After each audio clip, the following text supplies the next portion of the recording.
25 years that you have been, I like to call it best friends with Ned, and that means no evidence of disease. Yes, yes, yes. Congratulations on your cancerversary. And you have done something big, dare to dream big, for your 25th anniversary. What is that? Well, so when I had 25 years coming up, I thought, I could donate, or get a campaign to donate $2,500 to the Gathering Place, kind of a 25. And I thought, why not do something big? At the Race for the Place last year, Michelle Seranian, the CEO of the Gathering Place, talked about bringing wigs into the community. And I thought, why not do that for my 25th? And I thought, could we raise $25,000 in 25 days? And then when I found out your cancerversary was coming up March 22nd, I thought maybe we have the end of the campaign be the date of your cancerversary. I like the idea of celebrating cancerversaries because when you first get diagnosed, you don't know if you're going to be around a year later or even months later. And I think we got to celebrate all those big wins. And I like the idea of celebrating so other people get the benefit too, not just me. And so I thought if we could collect wigs, we can get a van, we could have a mobile unit to go to Mount Pleasant, Huff, Central, and also to people that, because of COVID, they might not be able to come to the Gathering Place because their immune system is weak from chemo. And when you lose your hair, you're feeling so vulnerable anyway. So maybe to have the wigs come to the people would help a lot of women choose to say, all right, I'm going to do the chemo. Because it is scary to say, I'm going to have chemo, my hair is going to fall out. Bring it on. Now, there are already 3 Regina Brett wig salons, one on the east side at the Gathering Place, one on the west side, and one at Metro. At the hospital. Why wigs, though, Regina? Why wigs? Okay, so when I had cancer, it was stage 2. It was an aggressive cancer. My oncologist, Jim Saviors, great guy. Thanks for saving my life, Jim. He said, he goes, you can do surgery, chemo, or radiation. I said, which do I get? He said, all of the above. Great. So I was going to have chemotherapy. It was adriamycin, cytotoxin, and 5-FU, which I think every cancer drug should be named FU at the end. Just my thoughts. And the hard thing, I had this wild, long, curly hair, and it was all going to fall out in 2 weeks. And so I bought this beautiful wig, real expensive. I thought, I won't even let anybody see me bald. I'll just go from my hair to a wig. Well, a salon that was going to fix it to look like me ruined it, didn't return my calls. And when they finally did and gave it to me, it looked like a roadkill, like it had been on I-71, boom. And so there was no Gathering Place back then. And so I just put on a baseball cap, went out bald, and I felt like a patient, and I felt so powerless and vulnerable. And you already feel that way going through cancer. And so once I get well, and I was giving talks to survivors in different places. I was in Indiana at the Northeast Cancer Services of Indiana, and they had a free wig salon. It was like a Gathering Place. And I right away took a lot of pictures, and I came back to Eileen Saffron, who at that time was the CEO, and I said, we got to do this. So I gave her my speech money that I'd earned from different talks. I said, let's start one.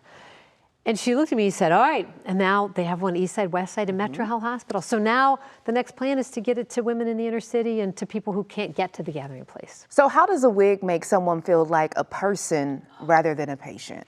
When you lose your hair, it's the weirdest thing. Men who lose their hair, it's a gradual thing. It takes years.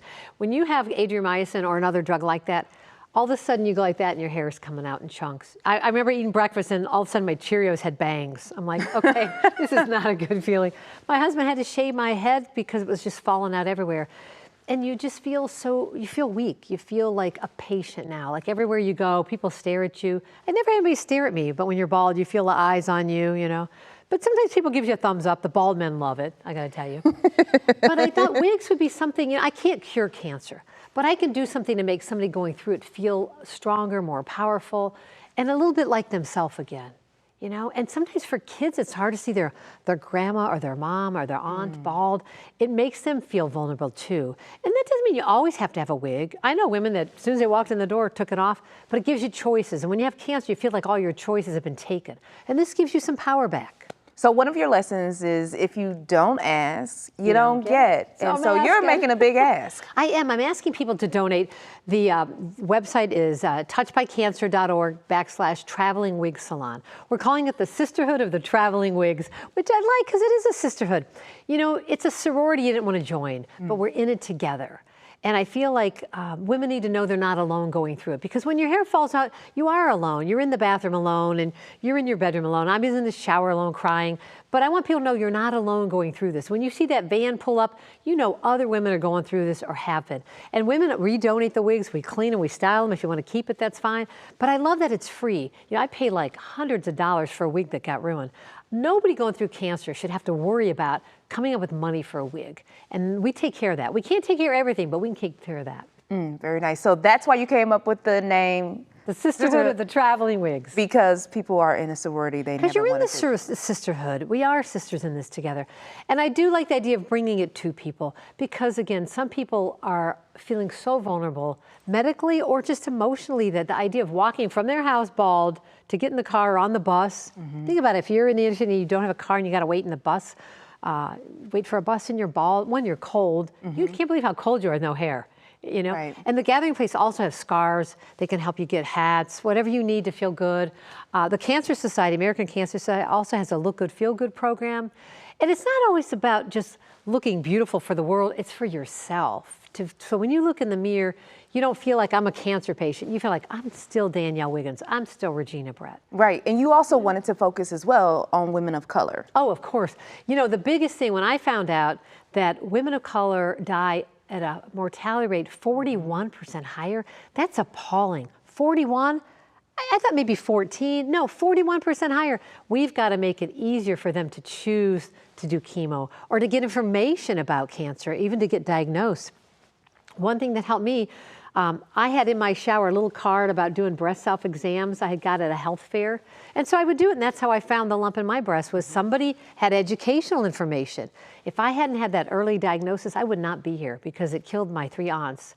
One died at, my Aunt Mary died at 42, Aunt Veronica at 44, Aunt Francie at 58. Wow. That early diagnosis, and black women and women of color, they are not getting all that information. You know, and I feel like the gathering place isn't going to bring just wigs. It's going to bring people to talk to when, let's say you're there and maybe your kids are there and maybe the neighbor comes with you, and all of a sudden we're reaching people. We're bringing it to you. And I got that information because of you, because I used to work with you, and it's like, oh, Regina talk about self-exam. Let me try this self-exam. Bam, this doesn't feel right. Yeah, and getting to know your breasts. I mean, you know, we didn't talk about cancer when I was growing up. We whispered about it. It was almost like a shame, like, Aunt Veronica has cancer again, or Aunt so-and-so. And it felt like this deadly thing that was going to get you, so let's keep it quiet. No, it's the deadly thing if you don't talk about it, if you don't do exam, if you don't get your mammograms, that's when you're more likely to die from it. So women of color, you know, get your mammograms if you need it, know your family history. If you've got a whole series of people that have died from cancer, get genetic testing if you can. Do the breast self-exam. You know, there's all kinds of different ways to detect it. The big thing for me was know your breasts. Yeah. You know, get to know if there's something odd. I remember finding that lump and I'm thinking, this doesn't feel right. So I said to my husband, what do you think? He goes, no, it's fine. I'm like, he wants it to be fine. He knows it's not. And my husband was like, no, that's not right. Like, he called it. He called it. So the main thing is own your health. You know, I get to be here 25 years later. And it's not just years, it's Christmases, Easters, graduations, you know, all those things. I got to have grandchildren. When I had cancer, I made a hope chest of my imaginary grandkids. I was 41 at the time, and now I have them there. River is 9, Ainsley's 11, Asher's going to be 14 next week. But there's all these get-tos that if you do the hard thing of do the breast exam, do the mammograms, do whatever you have to do to save your life, because your life is worth saving. Yeah, that is hope, because I'm 41 now, and I'm like, oh, I should be able to do that. And you said 41, you had the cancer, and I'm 41. And I get to grow old, and I get to go gray. I get to grow old. So back to the wigs, $25,000. You just launched last week. How much money have you raised so far? This community is so generous.